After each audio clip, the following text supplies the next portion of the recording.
అనిపిస్తుంది. ఈ మాటలకేం తక్కువ లేదు.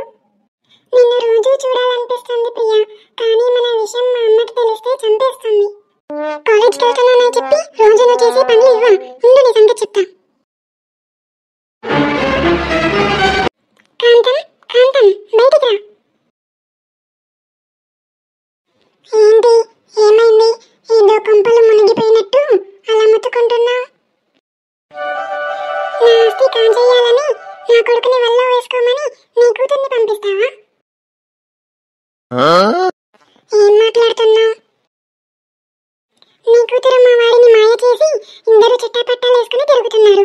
ఇదంతా నీ ట్రైనింగే అని నాకు తెలియదు అనుకుంటున్నావా?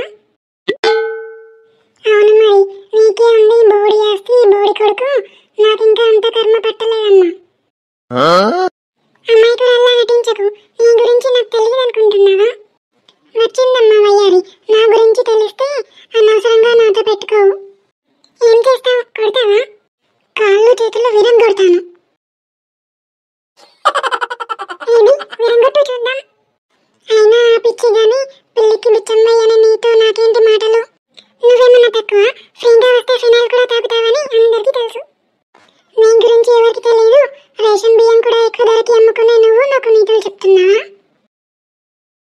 అవునవును, కోడలు సుఖంగా ఉంటే ఉర్వలేని నువ్వు కూడా మాట్లాడుతున్నావు. నా కోడలు నీకేమైనా వచ్చి చెప్పిందా? చెప్పాల్సిన అవసరం ఏం లేదు. ఊర్లో ఎవరిని అడిగినా చెప్తారు. అడుగు, ఎవరి గురించి ఏం చెప్తారో అది చూద్దాం. పోనీలే అని ఊరుకుంటుంటే తెగ రెచ్చిపోతున్నా. నువ్వేంటి ఊరుకునేది? నా జోలికి వస్తే నేనే ఊరుకోను. అవునా, రా తాడో పేరో తెలుసుకుందాం. రా.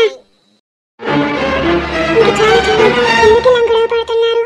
పొద్దున్నే లేస్తే ఒకరి మొహాలు ఒకరు చూసుకునే వాళ్ళు. మీరే ఇలా గొడవ పడితే మీ పిల్లలకి ఏం నేర్పిస్తారు? ముందు తనకి చెప్పు. ఒకరు చెప్పాల్సిన అవసరం నాకేం లేదు.